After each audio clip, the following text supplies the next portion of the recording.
Buenas tardes con todos. Les quiero agradecer por su presencia en esta pequeña charla. Yo soy Merly Odali Riqueta Full, residente de quinto año de la subespecialidad de neonatología en el Hospital Rebagliati. A continuación les voy a hablar sobre lo que es la ecografía cerebral transfontanelar, un poco de fundamentos y generalidades.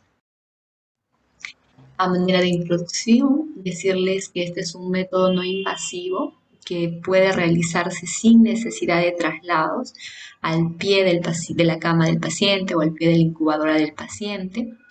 Estas características nos van a poder permitir completar nuestra valoración clínica en tiempo real, ya que normalmente estos pacientes son pacientes graves que no se pueden ir a una tomografía o a una resonancia. La ecografía tiene sus virtudes y quizás es el examen auxiliar más utilizado, donde no se irradia el paciente y rápidamente podemos completar nuestra valoración clínica. Teniendo una alta sensibilidad, especificidad, como les decía, es la más utilizada para la evaluación y el diagnóstico del cerebro. Es importante también acá hablar un poco de lo que es el Doppler color, que es una parte importante del estudio y nos va a mostrar cómo está hemodinámicamente respondiendo este paciente, ¿no? A través de los flujos cerebrales en las diferentes áreas del cerebro, sobre todo en lo que es la cerebral anterior o la pericallosa. Como objetivos entonces queremos estudiar un poco la anatomía y la patología cerebral a través de la fontanela, las indicaciones para realizar una ecografía cerebral, vamos a describir cuáles son las lesiones de la sustancia blanca y cuál es la importancia del Doppler de arteria. Para eso tenemos equipos y técnicas. Entonces se puede utilizar un ecógrafo que puede ser portátil o no. Lo fundamental sería que cuente con un transductor multifrecuencia de 7.5 Hz en los recién nacidos prematuros y de 5 Hz en el recién nacido a término. Ahí podemos ver la gráfica, ¿no? Luego se va a realizar a través de las fontanelas, teniendo esa virtud los recién nacidos que todavía tienen las fontanelas abiertas. Entonces la anterior es la principal ventana acústica, pero también tenemos la posterior y la lamboidea, que son menos utilizadas, pero que son importantes cuando queremos ver alguna lesión específica, ¿no? Entonces, es muy importante sistematizar lo que es nuestra evaluación. En primer término, se debe tener una visión general del parénquima, la diferenciación de la sustancia gris y blanca, la identificación de las estructuras anatómicas, la maduración de la corteza en relación a los surcos y si esto se corresponde según la edad gestacional. Y, por ejemplo, podemos ver un gráfico, ¿no? A partir de las 22 semanas empiezan a formarse los surcos y así va avanzando según la edad gestacional. Entonces esta tablita sería importante tenerla para compararlo con cuando realizamos la ecografía y poder tener un método más para diagnosticar la edad gestacional de estos recién nacidos.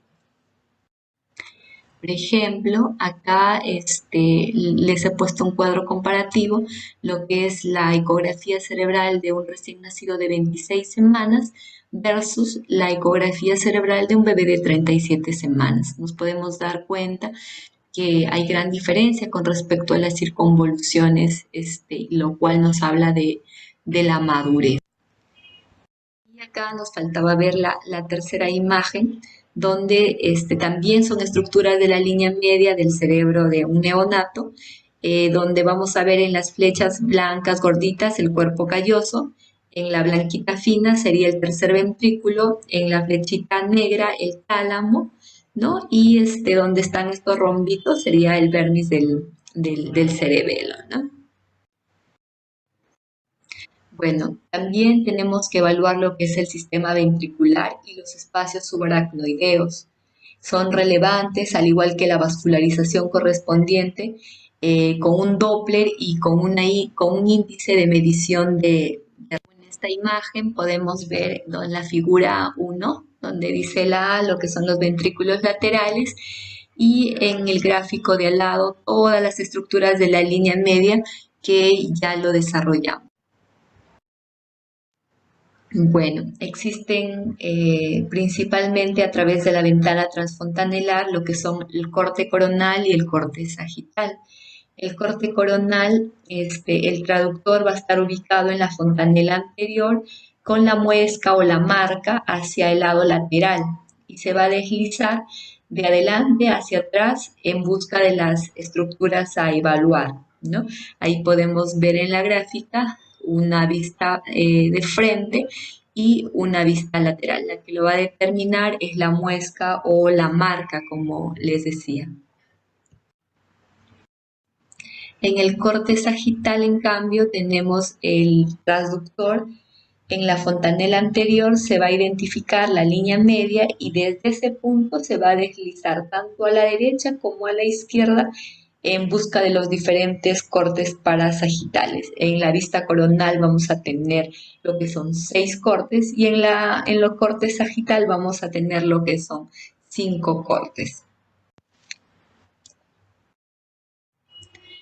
Bueno, entonces, como les decía, en lo que es el corte coronal, idealmente se deben identificar 6 movimientos finos, ¿no? Entonces, la primera mirada con nuestro transductor es, como dice ahí el gráfico, los lóbulos frontales, que se muestran como si fueran crestitas de toros, ¿no? Vamos a ver ahí gracias a las órbitas, ¿no? También ahí estamos viendo lo que es la cisura interhemisférica, cuán distanciadas o cuán unidas están, ¿no? En el número 2 vamos a ver lo que son los cuernos frontales de los ventrículos laterales, los lóbulos temporales, los lóbulos frontales.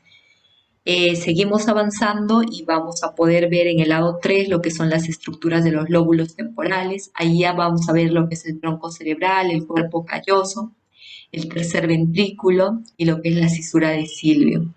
Seguimos barriendo el cerebrito hacia atrás, estamos yendo. Entonces en el 4 tenemos el cuerpo del ventrículo lateral, los plexos coroideos, el cuarto ventrículo, el tálamo, el hipocampo, el cerebelo.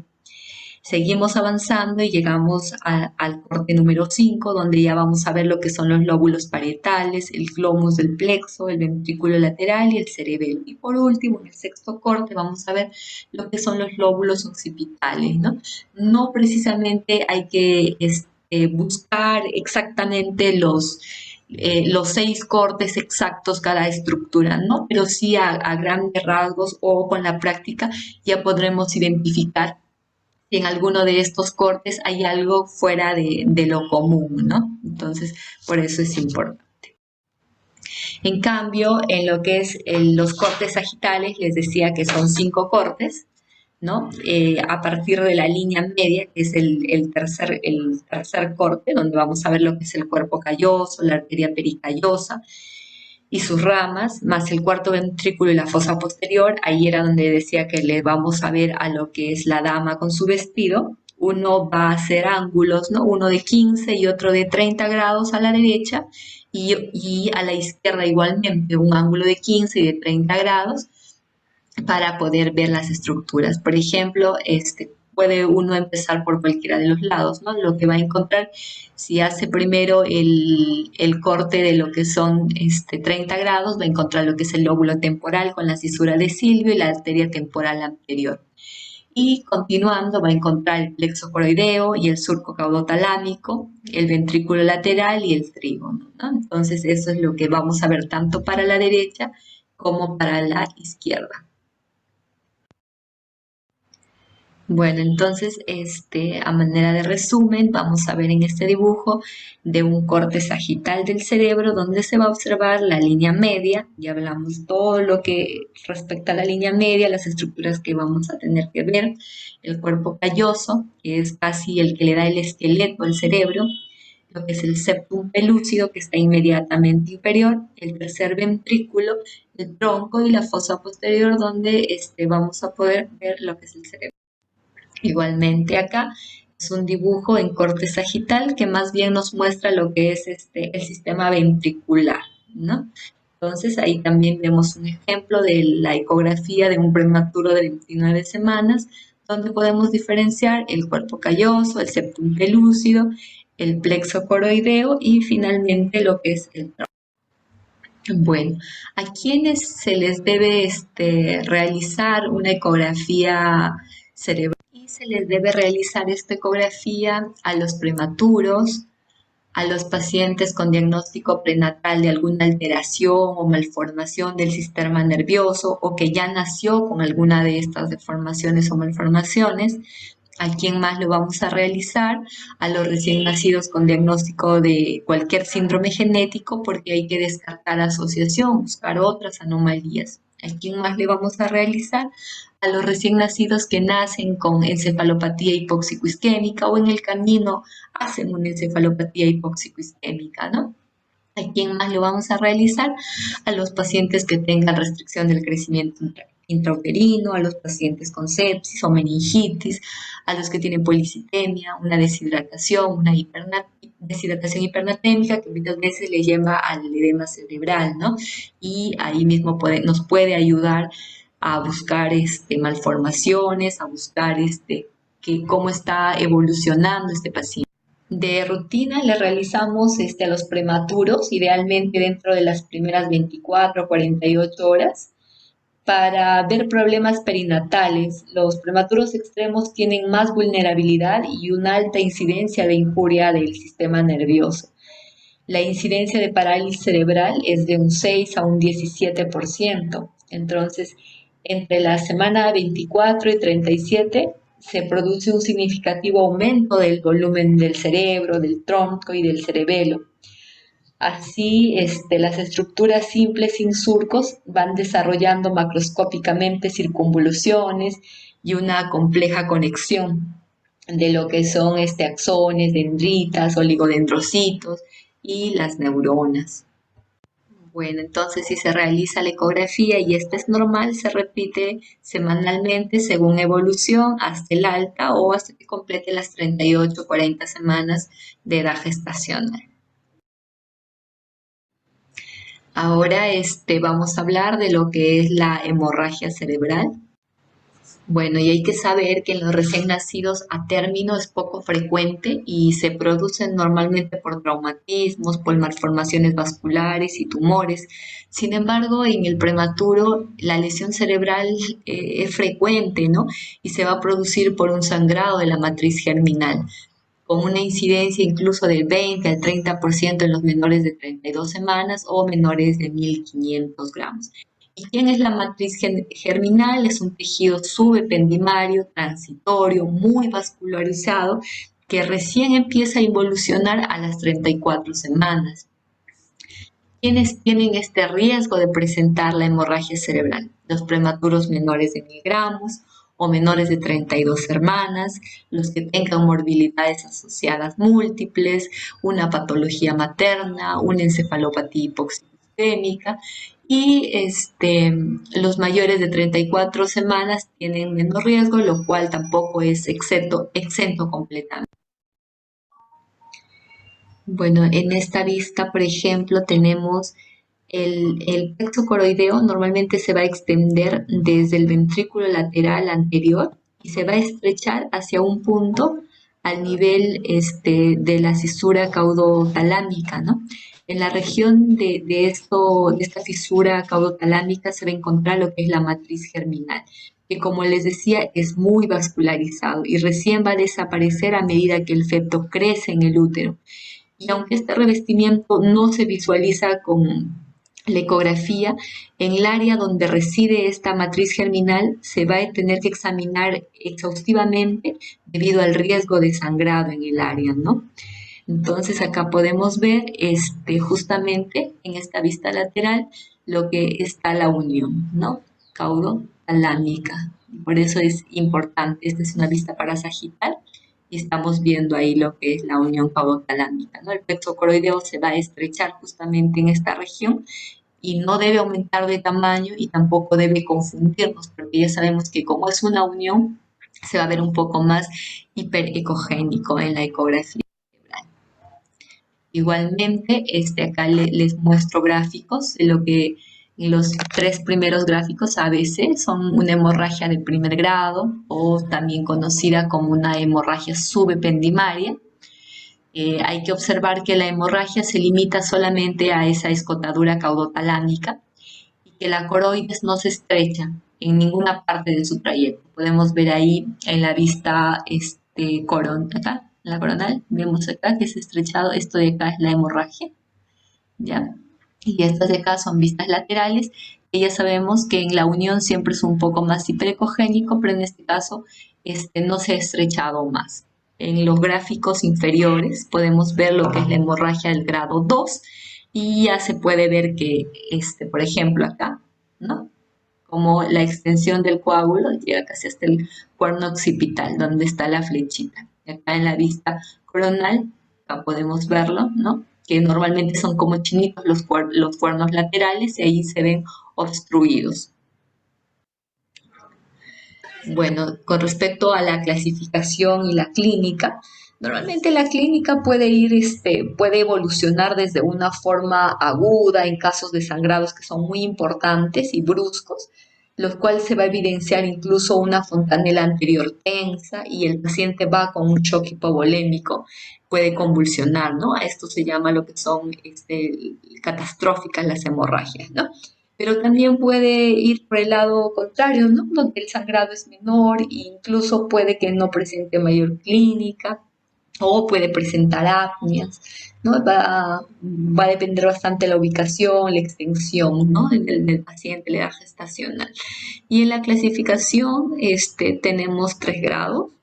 Como ya les había enseñado en los gráficos anteriores, la hemorragia localizada en la matriz germinal subependimaria, la que se extiende al ventrículo lateral sin dilatación y que ocupa el 50% del ventrículo, y un grado 3, una hemorragia intraventricular con dilatación aguda. La sangre va a ocupar más del 50% de la dilatación. Bueno, algunos mencionan un 4 grado, ¿no? Que es cuando la hemorragia se extiende al parénquima, es una injuria vinculada en forma directa al compromiso severo del neurodesarrollo, ¿no? Es según la clasificación que se utilice. Y hay que tener en cuenta que la dilatación ventricular que se produce luego de varios días no se considera un grado 3, ya que simplemente es por dificultad de lo que es la reabsorción de líquido cefalorraquídeo. Bueno, estos pacientes muchas veces pueden evolucionar a lo que es la ventriculomegalia poshemorrágica, que puede ocurrir hasta en un 35% de los pacientes que han presentado su hemorragia intraventricular. En general son comunicantes. ¿Y por qué ocurren? Van a ocurrir por la obstrucción de lo que es la cisterna de la fosa posterior y de las vellosidades aracnoides. Entonces, el bloqueo en cualquier punto a lo largo de lo que es el camino del viaje, ¿no? De lo que es el líquido cefalorraquídeo, puede provocar hidrocefalia. Dentro de los ventrículos laterales se encuentra la mayor parte del plexo coroideo, ¿no? Que ya hablamos de ellas. Así que puede ocurrir, como les decía, casi en un 35% de los pacientes. La ventriculomegalia se va a ir estableciendo durante las semanas, va a necesitar una evaluación continua, minuciosa, ¿no? Y deben realizarse las mediciones correspondientes y observarse las diferentes posibilidades terapéuticas como punciones lumbares evacuadoras, drenaje ventricular con reservorio, y en caso de no resolverse, bueno, sí estaría indicado la colocación de lo que es la válvula de derivación ventriculoperitoneal. Acá podemos ver un ejemplo, una vista de lo tanto sagital como coronal de lo que es la ventriculomegalia, ¿no? En la primera imagen vemos la flecha verde, ¿no? Una gran dilatación, este color negro, igualmente acá en la vista coronal.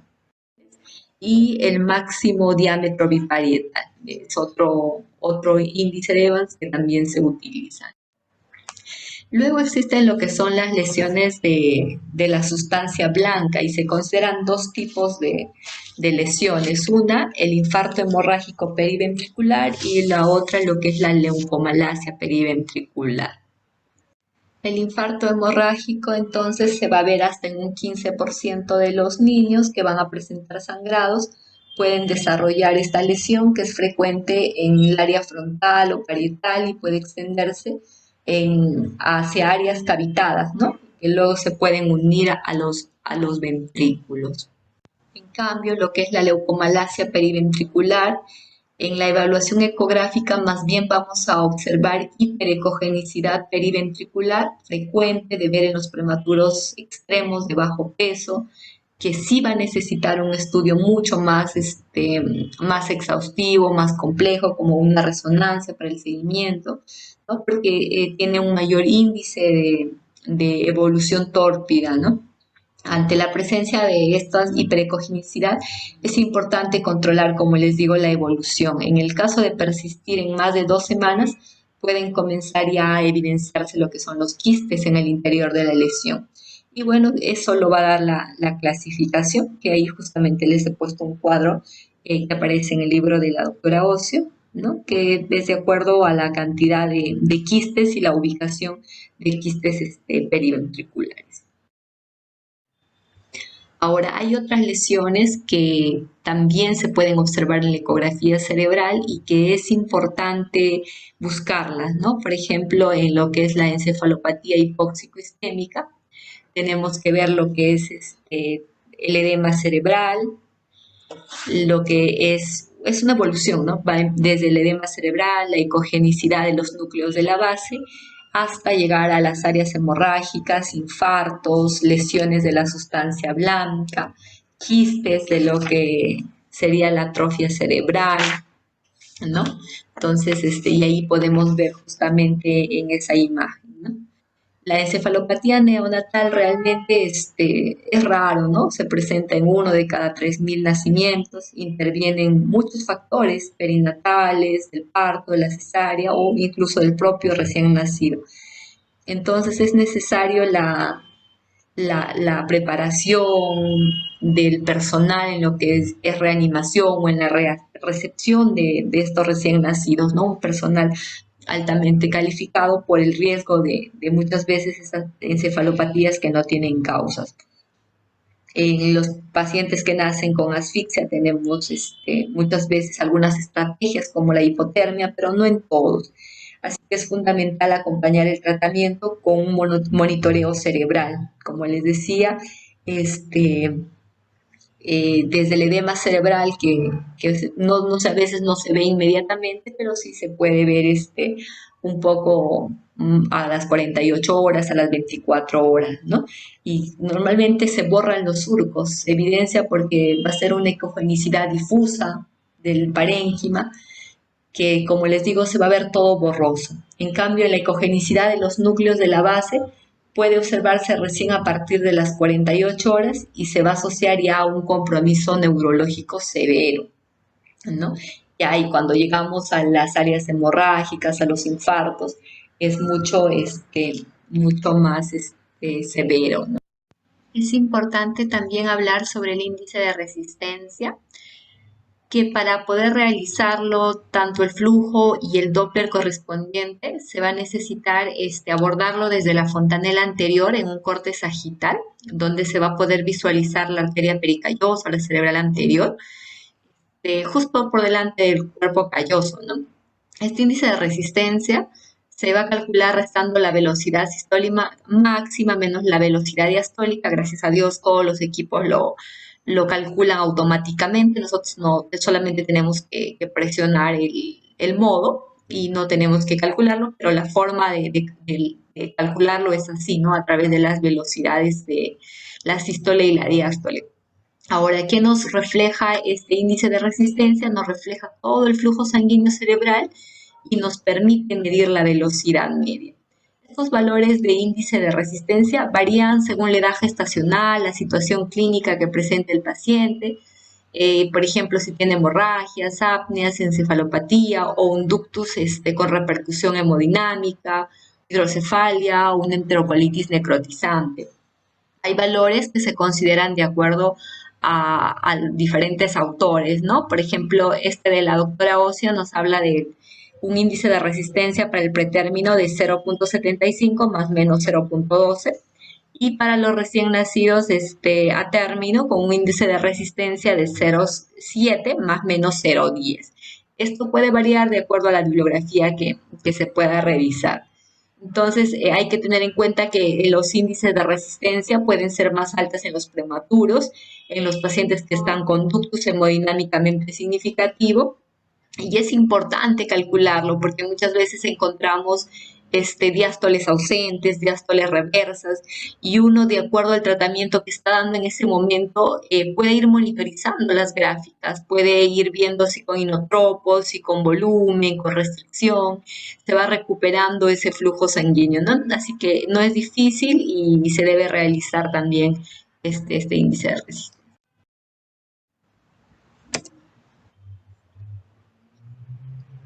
Atención.